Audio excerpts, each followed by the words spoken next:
Hello students, myself Nitin Singh from Chanakya college of education Vidya. आज मैं डीलेड second year पाठ्यक्रम से या 7 सब्जेक्ट कोड के अंतर्गत यूनिट सेकंड के बारे में अध्ययन करेंगे, जिसका नाम है सीखने सिखाने में योजना एवं आकलन। क्या सीखने सिखाने में? गणित। इट मीन्स गणित में सिखाने की योजना एवं आकलन। गणित को सिखाने में योजना क्या है, योजना क्यों बनाते हैं, योजना कैसे बनाते हैं, क्यों ज़रूरी है, इस बात को हम देखेंगे। आकलन क्या है, आकलन के बारे में देखेंगे। इस यूनिट में हम जो बिंदु पढ़ेंगे वो इस प्रकार हैं। फर्स्ट, गणित में सीखने की योजना। गणित में सीखने की क्या योजना है, हम योजना क्यों बनाते हैं, योजना क्यों और कैसे बनाएं कि हमारा सीखना और सिखाना अधिक रुचिकर और अच्छा हो, प्रभावकारी हो। नेक्स्ट, गणित के संदर्भ में सीखने का आकलन क्यों, क्या और कैसे। नेक्स्ट पॉइंट पे हम देखेंगे गणित के संदर्भ में सीखने का आकलन क्या है, आकलन क्यों बनाना ज़रूरी है, आकलन कैसे करें, इस बिंदु को हम देखने का प्रयास करेंगे। नेक्स्ट पॉइंट पे हम लोग देखेंगे प्राथमिक स्तर पर गणित के संदर्भ में सतत एवं व्यापक मूल्यांकन क्या है, प्राथमिक स्तर पर हम सतत व्यापक मूल्यांकन कैसे करते हैं, इस बिंदु को देखने का प्रयास करेंगे। नेक्स्ट, कक्ष में प्रयोग की जाने वाली आकलन की कुछ विधियों का वर्णन हम लोग करेंगे। कक्ष में प्रयोग की जाने वाले आकलन की कौन कौन सी विधियां हैं, जिससे हमारे कक्ष के गतिविधि अर्थात सीखने सिखाने की प्रक्रिया को हम आकलन के माध्यम से कैसे प्रभावकारी बनाएंगे, उसकी सहायता से कैसे अच्छा बनाएंगे, इन सब बिंदुओं को समझने का प्रयास करेंगे। लास्ट टॉपिक है इस यूनिट का गणित में सीखने के संकेतकों की समझ। गणित में सीखने के लिए जो संकेतक होते हैं, जैसे subtraction, addition, multiplication, percentage, ratio, proportionals, fractions, इन सब के जो सिंबल्स होते हैं, इसका क्या औचित्य है, कैसे बनते हैं, किसकी समझ बच्चों में है, कैसे लाएंगे, इन तमाम बिंदुओं को हम लोग बिंदुवार देखने का प्रयास करेंगे। आज हम देखते हैं सीखने की योजना।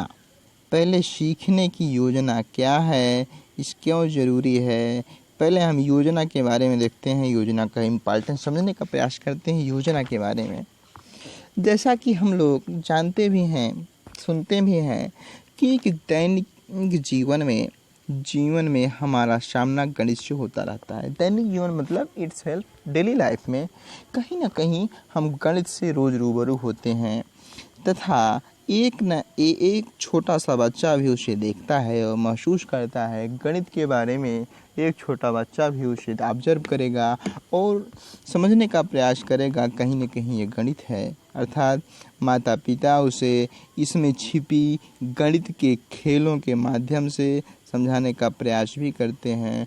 माता पिता उसको गणित खेल में भी सिखाने का प्रयास करते हैं, उसकी क्षमताओं को जानने का प्रयास करते हैं। अर्थात इसी कारण से बच्चों के पास गणित से संबंधित परिवेश से प्राप्त कुछ अनुभव होते हैं। बच्चा जब कक्ष में प्राथमिक स्तर में आता है, इससे पहले वो गणित के बारे में इन्वायरमेंट से, परिवेश से उसके अंदर कुछ ना कुछ समझ रहती है, उसके ज्ञान में पहले से कुछ न कुछ वृद्धि हुई रहती है। शिक्षक होने के नाते हम यह जानते हैं कि बच्चे गणित कैसे सीखते हैं, उसके गणित सीखने की प्रक्रिया को आनंददायी और सार्थक कैसे बनाया जा सकता है, साथ ही साथ मूल्यांकन हेतु परीक्षा में उपयोग की जाने वाली जानकारियाँ इत्यादि बात को हम समझने का प्रयास करते।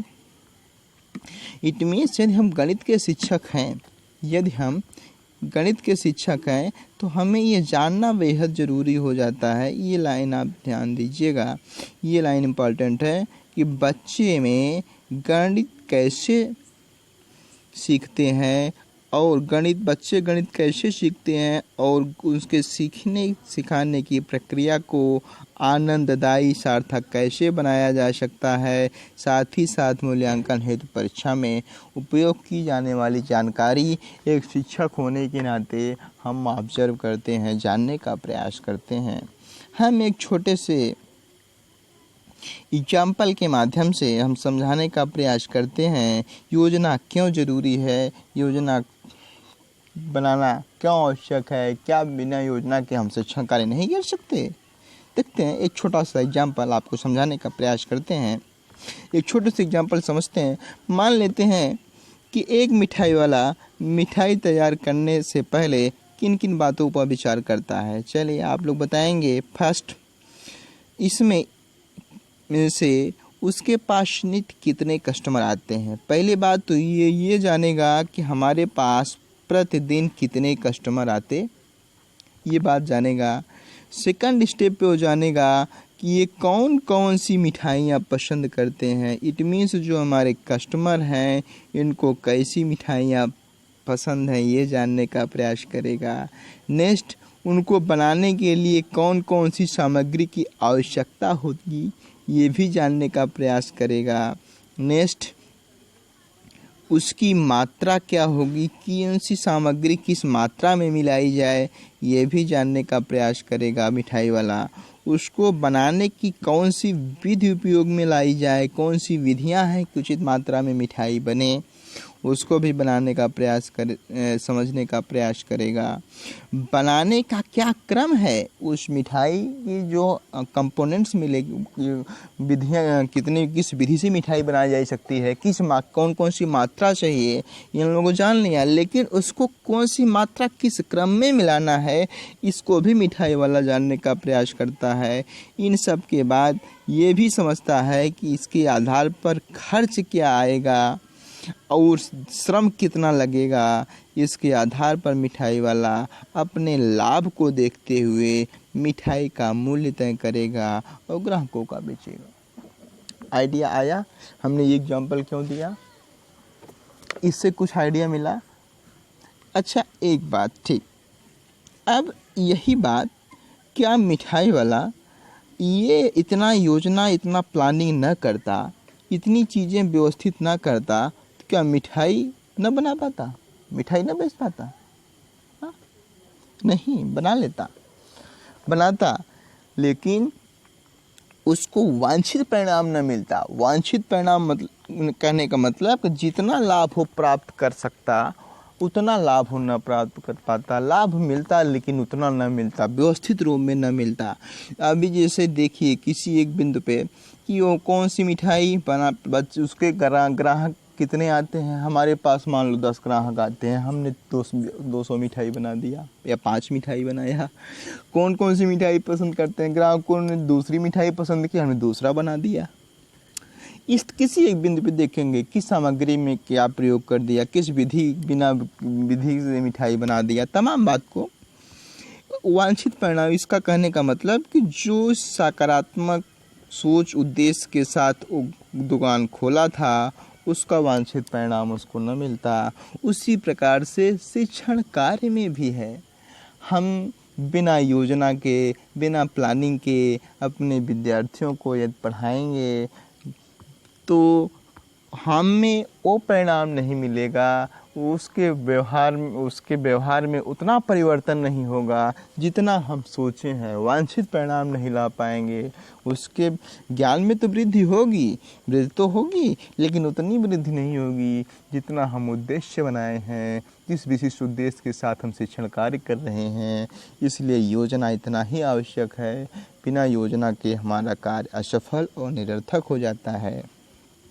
ठीक, अर्थात निष्कर्ष क्या निकला? निष्कर्ष निकला कि मिठाई वाला मिठाई बनाने और बेचने तक सारी क्रियाओं के लिए मिठाई वाले को एक योजना बनानी पड़ेगी, तभी वो सफलतापूर्वक दुकान का संचालन कर सकता है, अपनी मिठाई के खोलने के उद्देश्य को प्राप्त कर सकता है। उसी प्रकार से आप शिक्षण में भी हैं, बिना योजना के आप कोई भी कार्य सार्थक रूप से नहीं कर सकते, अपने उद्देश्य की प्राप्त सफलतापूर्वक नहीं कर सकते, सफलतापूर्वक तो उसका संचालन नहीं कर पाएंगे, उद्देश्यों तक नहीं पहुंच पाएंगे, आपका शिक्षण कार्य अरुचि हो जाएगा, बच्चे आनंद पूर्वक नहीं सीखेंगे। तमाम बातें, आइडिया आया?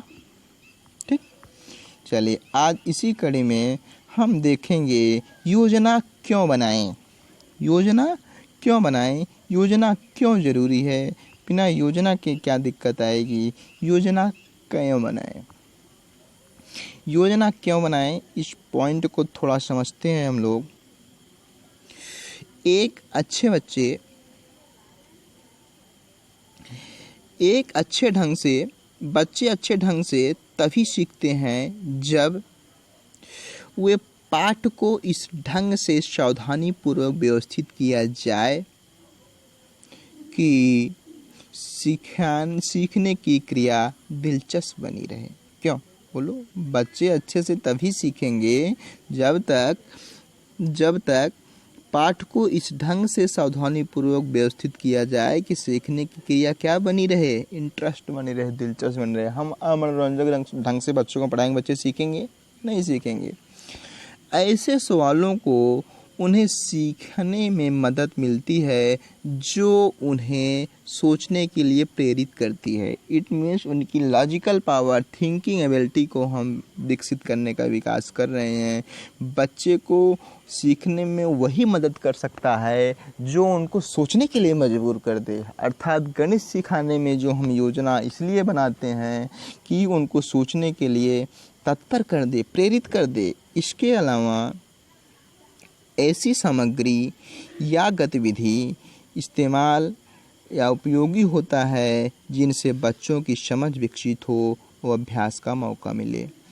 इट मीन्स कक्षा में ऐसी सामग्री या गतिविधियों का इस्तेमाल उपयोगी होता है जिनसे बच्चों की समझ विकसित हो या अभ्यास का मौका मिले।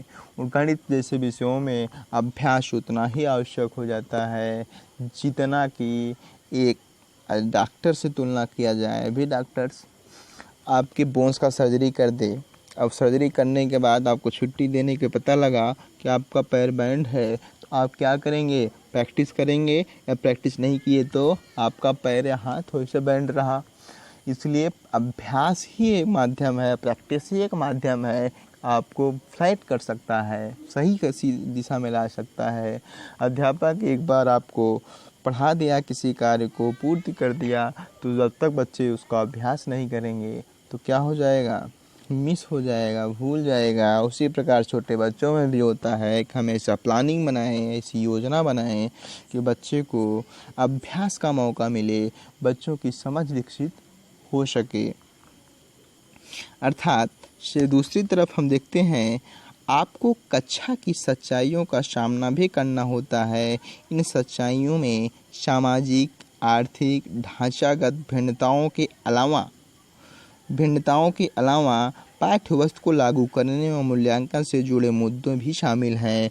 इसलिए अगर आप योजना के महत्व को स्वीकार करें, उन्हें लागू करना चाहें, तो हो सकता है आपके सामने कुछ सवाल खड़े हों जो इस प्रकार हैं।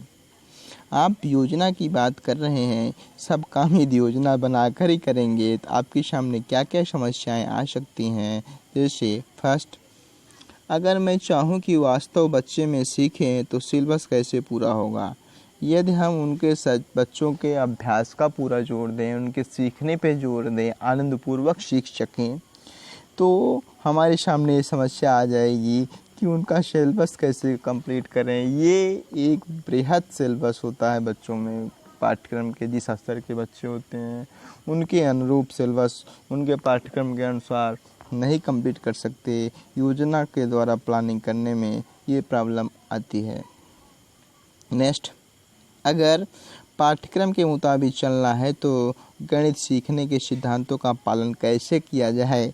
एक शिक्षक होने के नाते आपको इस समस्या से भी रूबरू होना पड़ेगा, जानना पड़ेगा कि गणित सीखने के सिद्धांत का पालन कैसे किया जाए कि योजना बनी रहे, प्लानिंग के रूप में पढ़ाएं और बच्चे को हम गणित के सिद्धांतों को स्पष्ट रूप से समझा सकें, ये भी समस्या आपकी बनी रहे। अगर बच्चों की भागीदारी बढ़ाई जाए तो बच्चा कक्षा में शोरगुल भी हो सकता है, शोरगुल भी होने लगता है, ये भी आपकी कठिनाई समस्या आ सकती है। इसके लिए आपको तैयार रहना पड़ेगा। नेक्स्ट, जब स्कूल में इतने कम संसाधन हैं तो बच्चों को ठोस चीज़ों की बंदोबस्त कैसे करूँगा, ठोस वस्तुओं का प्रत्यक्ष अवलोकन कैसे कराऊँगा, ये शिक्षक के सामने समस्याएं खड़ी होती हैं। नेक्स्ट, बच्चों के विकास की ज़रूरतों में इतना अंतर है तो सब बच्चों की ज़रूरतें कैसे पूरी होगी, ये भी बात शिक्षक के सामने आती है। यदि हमारे छात्रों को विकास की ज़रूरतों में इतना डिफरेंस है तो हमारे जितने भी बच्चे स्टूडेंट्स हैं सब में की ज़रूरतें भिन्न भिन्न होती हैं। इन सब की विकास को कैसे पूरा किया जाए, ये एक प्रश्न भी शिक्षक के सामने आता है। मुझे कैसे पता चलेगा मेरा सिखाने का तरीका कारगर है या नहीं। इन सब समस्याओं से निपटा जाना चाहिए, इन सब समस्याओं से निपटा जाना चाहिए। जैसे हमें ये कैसे पता चलेगा कि हमारा सिखाने का तरीका कैसे कारगर है या सही है, इसके लिए आप इवेलुएट करेंगे, फीडबैक ले सकते हैं। तमाम समस्याएं हैं, इन समस्याओं से आप अवगत होना पड़ेगा, रूबरू होना पड़ेगा। इसके लिए इससे ज़्यादा सवालों से निपटा जा सकता है बशर्ते। अतः निष्कर्ष क्या निकला, हमें इससे ज़्यादा भी समस्याएं यदि हमारे पास आई तो इससे भी हम निकल सकते हैं, बशर्ते आप अपने पाठ्यक्रम की उसे लागू करने की और मूल्यांकन की योजना बना लें। आप अपने पाठ्यक्रम को कोई योजना बना लें, उसे लागू करने की प्रक्रिया, मूल्यांकन की प्रक्रिया की योजना बना लें, तो आप कहेंगे कि ये योजना बनाना तो ठीक है, लेकिन उससे कई बार ऐसी बातें सामने आ जाती हैं जिन पर हमारा कोई काबू नहीं रहता। जैसे अचानक होने वाली छुट्टी, जैसे हमने प्लान बनाया था आप ही लोगों की क्लास में हम पूरा क्वेश्चन रिपीट करेंगे, यूनिट 4 कंप्लीट करेंगे, लेकिन कोविड-19, क्यों बोलिए, कोविड-19 ने योजना को सफल होने दिया? बोलो, कोविड-19 ने योजना को सफल होने दिया? नहीं ना। इस प्रकार से यदि कक्षा या विद्यालय में अचानक छुट्टियां आ जाती हैं तो भी ऐसी समस्याएं खड़ी हो जाती हैं। बच्चों की बीमारी, किसी बच्चे की तबीयत गड़बड़ हो गई तो भी समस्या आ जाती हैं। हमारा देश कृषि प्रधान है, फसल की कटाई की समय की वजह से भी बच्चों की गैर हाजिरी हो जाती है, इस समय भी वगैरह वगैरह बातें, तब भी हमारी समस्याएं, योजना प्लानिंग फेल हो जाती है। अर्थात सही है, योजना और असलियत के बीच में अक्सर अंतर पड़ा रहता है। लेकिन ये तो सत्य है कि जो हम प्लानिंग बनाएंगे और जो फैक्चुअल है इसमें डिफरेंस तो है, लेकिन उसका निष्कर्ष भी है, उसके लिए क्या करेंगे। लेकिन आप इस अंतर को फ़ायदा उठा सकते हैं। जैसे आप इनको नोट करें, इनके बारे में सोचें, ऐसा क्यों हुआ, और तब अपने निष्कर्षों को दर्ज करें। दरअसल यह सब योजना बनाने की प्रक्रिया का ही एक हिस्सा है। ये सब हम सोच कर ही योजना बनाएंगे। ये मत सोचिए कि सब समस्या योजना ही ना बनाएं। ये सब योजना बनाने की एक प्रक्रिया है, इसको सोचकर ही योजना बनाएंगे। इससे हमें बच्चों के साथ अपने कामकाज को व्यवस्थित करने में मदद मिलती है, जिनसे उन्हें सीखने को बढ़ावा मिलता है। ऐसे करने से हमें इस बात पर भी गौर करने का मौका मिलता है कि हम क्या कर रहे हैं। इस तरह से सामान्यतः हमारे सिखाने की क्षमता और बेहतर हो जाती है और बच्चे सहज भाव में सीख सकते हैं। ये सब इतनी विभिन्नताएं हैं। ये जो विभिन्नताएं हैं ये भी योजना बनाने की एक प्रक्रिया ही है। इससे हम योजना बनाते समय इन सब बिंदुओं को ध्यान देंगे, बिना इसके हम बेहतर योजना नहीं बना सकते। ठीक, कक्षा कक्ष की परिस्थितियों के अनुसार, कक्षा कक्ष में जो परिस्थितियां हो सकती हैं या होती हैं, उनसे निपटने का कोई एक तरीका नहीं है, हर बार समस्या नई होती है, निपटने का तरीका अपनाते हैं, समझते हैं, उसके अलग अलग तरीक़ों के सोचते हैं और उन तरीक़ों को चुनने के कारणों पर गौर करते हैं।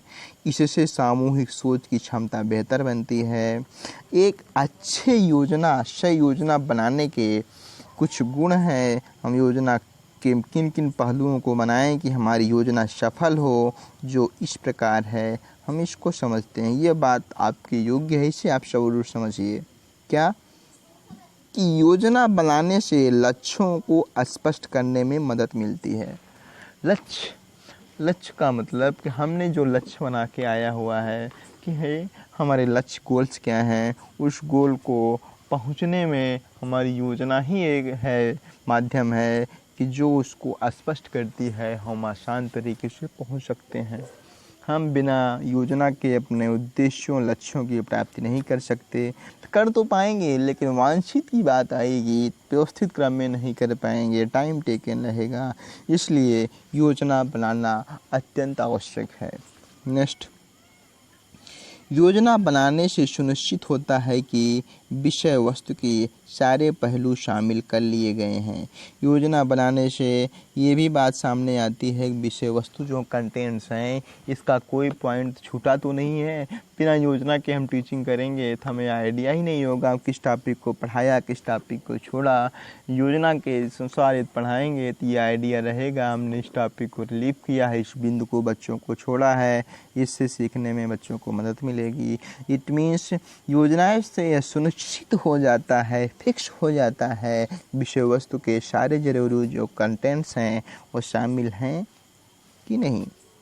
नेक्स्ट, योजना बनाने से समय को ज़रूरत के मुताबिक बांटा जा सकता है। हम योजना के अनुसार प्लानिंग करेंगे, अपने समय को वर्गों में डिवाइड करके कम टाइम में छोटे छोटे पहलुओं में डिवाइड करेंगे अपने समय को। हम बड़े सहज भाव में कम समय में सीमित अपनी बात को, अपने ज्ञान को, अपने पाठ्यक्रम को कवर कर सकते हैं व्यवस्थित समय के अनुसार, व्यवस्थित टाइम मैनेजमेंट के अनुसार। इट मीन्स अपनी योजना बनाने में इस बात को हमें ध्यान देना चाहिए कि समय के अनुसार हम कार्य कर रहे हैं कि नहीं कर रहे हैं। नेक्स्ट, योजना बनाने से सीखने के लिए ज़रूरी अनुभव को क्रमबद्ध करने में मदद मिलती है।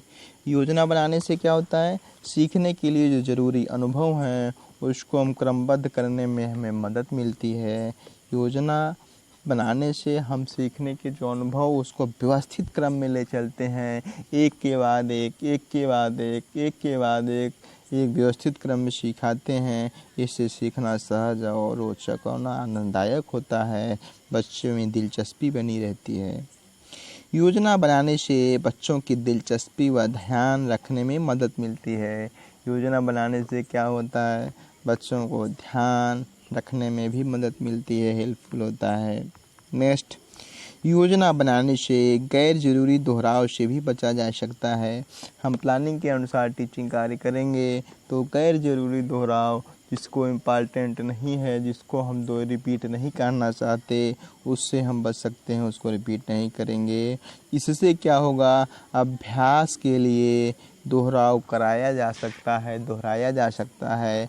अभ्यास जो बहुत ज़रूरी है उसके लिए दोहराव के लिए समय बचाया जा सकता है। उससे हम दोहराव के लिए बच्चों को प्रेरित कर सकते हैं। नेक्स्ट, योजना बनाने से शिक्षक का आत्मविश्वास बढ़ता है, अपने काम में खुशी मिलती है। इट मीन्स योजना बनाने से इन तमाम बातों को हमने देखा और योजना बनाने से शिक्षक में आत्मविश्वास भी आता है और शिक्षक को अपने कार्य को करने में आनंद मिलता है, खुशी मिलता है, हर्षोल्लास मिलता है और शिक्षण कार्य भी आनंदपूर्वक होता है, बच्चे भी रुचिकर नहीं होते।